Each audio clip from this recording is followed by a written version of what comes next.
to our Way Book Prize 2021 shortlist reaction video.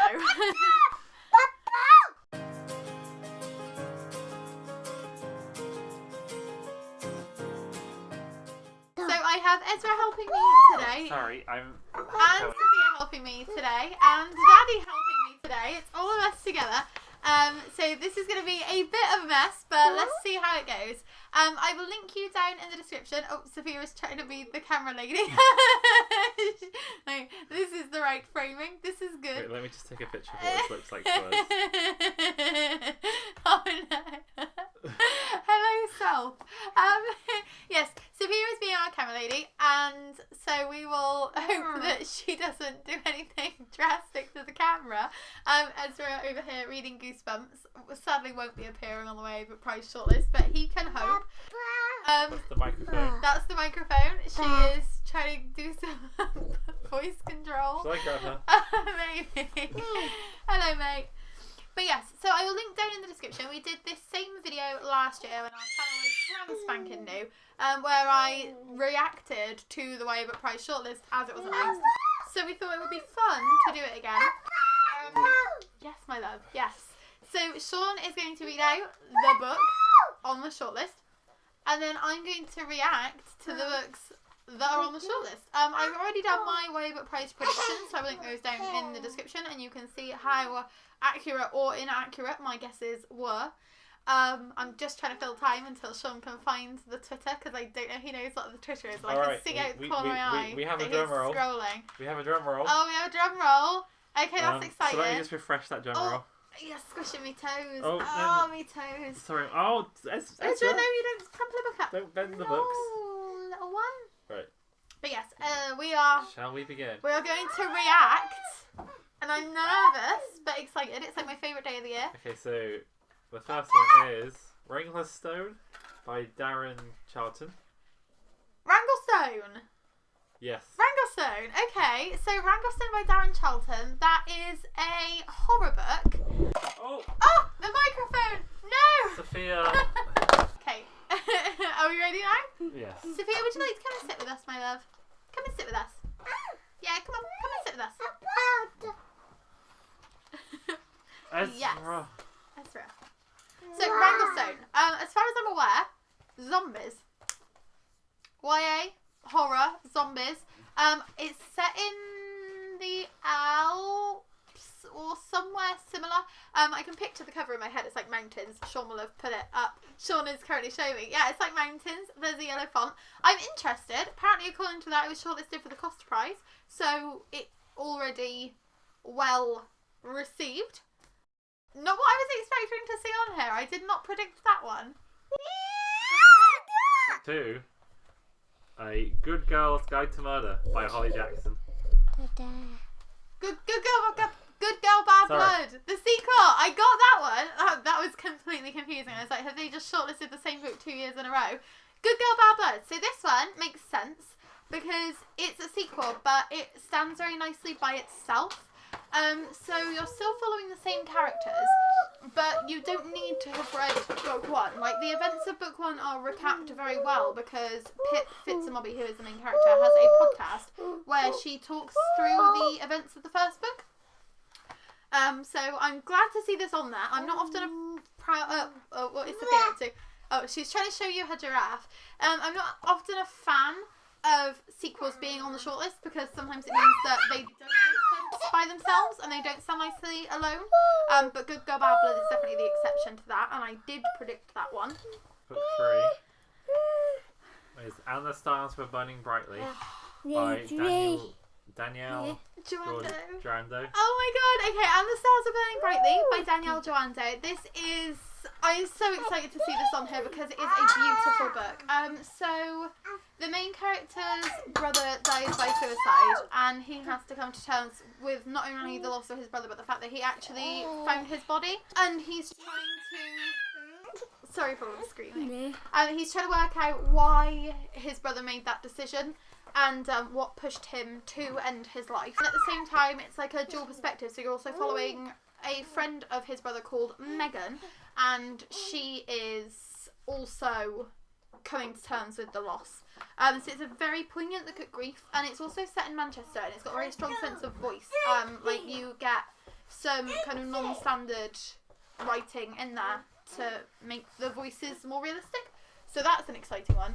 Really, really loved that book. Apparently it's getting a sequel. I'm excited about that. But yeah, that one definitely deserves to be on there. Book 4? Book 4 is 8 Pieces of Silver by Patricia Lawson. Lawrence. And Patrice. So 8 Pieces of Silver. I'd completely forgotten that this had been released, or I would have probably put this on there, because Patrice Lawrence won the Book Prize with Orange Boy, which was her debut novel. I don't actually know anything about 8 Pieces of Silver. I can picture the cover, it's red, it's got like the white dangly bits. I'm interested in reading it because I'm halfway through Rose Interrupted, but I've read her other novels. But yeah, I should have seen that one coming, and I'm mad at myself. I was thinking for some reason that it was in the window for last year, but I was wrong. Book 5? 4. 5? Yeah. Loveless by Alice Oseman. Loveless! Okay, yeah, we saw Loveless coming. Thank you, Ezra. Do you want to go free, but not towards the microphone? You can wave bye-bye. That's okay. You can wave bye-bye. Go on, my love.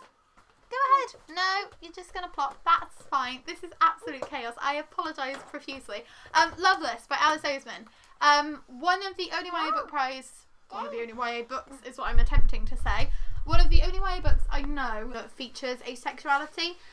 So Georgia, who is our main character, is going off to university, and she is trying to, like, get herself all psyched up for it, and she's sure that that's where she's going to have, like, her great love story, and it isn't until she gets there that she realises that maybe that isn't what she wants, and maybe other people have been thinking that that's the goal for her. This isn't my favourite Alice Oseman book that we've read, but I can see why it would be up. And I did say to Sean when we finished reading Loveless, I said, I think we've just read the YA Book Prize winner. So I would not be surprised to see that one win. I will say that now. I would not be surprised at all if that ends up coming out on top. But I'm really, really glad to see it on there because this is some brilliant representation and a great diverse read. Oh, why are we doing BB? Why are we doing BB? Yep. The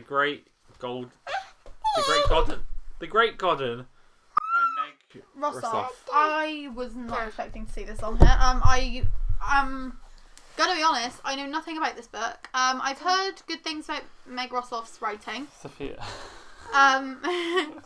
This is absolute chaos. This is why we don't do vlogs anymore. I have heard people say that Meg Rossoff's writing is really, really good, but I've read 2 of their books and not enjoyed either. So I haven't been interested in this book. I don't really like the cover. I think it's quite boring, and I don't know anything about it. So it's hard to talk about this one. But I've got a feeling this won the Costa Book Prize last year. But I might be wrong. Next up is Melt My Heart by Bethany Rutter. Oh, okay, Melt My Heart by Bethany Rutter. As far as I'm aware, this is good fat rep. It's an author who writes fat main characters and gives them stories that aren't just revolving around their fatness. And I think that is a brilliant thing. I haven't read either of their books at the moment. But again, someone I'm interested in trying. And again, something I wasn't expecting to see on here. I haven't really heard that much about Melt My Heart at all. Oh, I'm getting nervous now. 7th, 8th. Hold Back the Tide by Melina Salisbury. Hold Back the Tide by Melinda Salisbury. Yes. Okay, so Melinda Salisbury wrote Sunita's Daughter, was shortlisted. It was amazing and brilliant, and she wrote State of Sorrow and should have been shortlisted but wasn't. I put Hold Back the Tide on my predictions list just because I wanted Melinda Salisbury to be on this list because she is a wonderful human being and I love her, and I'm so glad to see this on here. I managed to get it on the Kindle Daily Deal for like 99p just after it came out. Haven't had a chance to read it yet, but I will let you know. But this sounds like it's kind of a mystery, a bit spooky, supernatural, a bit watery. Very interested. Oh, I have a... The photographer has been dumped on my lap. This is absolute havoc. What were we thinking? Next is Cane Warriors by Alex Weasel. Wheatle. Alex Wheatle. Okay, definitely should have given Sean a quick lesson on how to pronounce popular YA author names, just in case any of them popped up. Don't know anything about this one. Can picture the cover in my head. Again, did not realise that it was... I am a horse now. Sophia.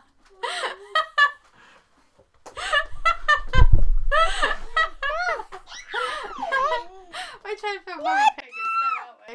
Should I turn it around? See? Hello. Yeah, I'm now looking at the screen. And Sophia, stand in front of Mummy.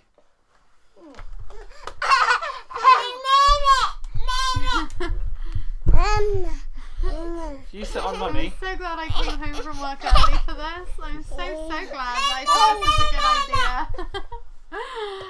I didn't know anything about this book. I can picture the cover. Again, I thought this was released about the same time. Yeah, I could picture that. I thought this was released about the same time as The Great Garden, and I thought it would be in the previous years of shortlist. But I like Alex Wheatle's writing. Crompton Nights was great. So this will be fun to pick up. Next one, A Snowfall of Silver by Lauren Wood. Oh, okay. A Snowfall of Silver. This is by the author of A Sky Painted Gold, which was kind of Great Gatsby-esque. I love the covers for these books. It was behind me. It's over there now. I have Under a Dancing Star. I thought I was going to be on the shortlist last year, and it was not. So I'm glad to see Lauren Wood on here again. But again, I don't really know much about it, apart from the fact it has a beautiful cover. And I think that should be all of them. That is. Wow. There's also a Something Special. Something Special? What does this mean? You can read it out. Oh, okay. Oh, okay. The Special Achievement Award for this year is Mallory Blackman to celebrate the 20 years of Knots and Profits. That's really, really cool. So the YA Book Prize Special Achievement Award, I've got a feeling the first year it was A Change Is Going to Come, and the second year it was Proud. So it was like focusing on anthologies. So it's really, really cool to see Mallory Blackman getting an award like that, because she is such a staple in the UK YA scene. Yeah, that's really cool. So this video was a mess. I apologise for thinking that it was a good idea. Never work with children. Never. Just don't even think that it's a good idea. We got one on the microphone. Down. Thank you for watching. I hope you enjoyed this video. If you're interested in our other YA Book Prize content, as I said, I will link our predictions down below. But it turns out we were pretty far off the mark. I thought I'd got 10 out of 10 this year, and I've messed it up quite royally. Sophia wants to show you how messy the living room is. That's very good. Thank you. And the strangers into our house. We do new videos every Tuesday, Thursday, and Saturday. But we're doing a video YA. No, not YA Book Prize Week. World Book Day. It's tomorrow. It's World Book Day week, so we're doing a video a day. If I can survive, because this is fucking killing me. Thank you for watching. Bye.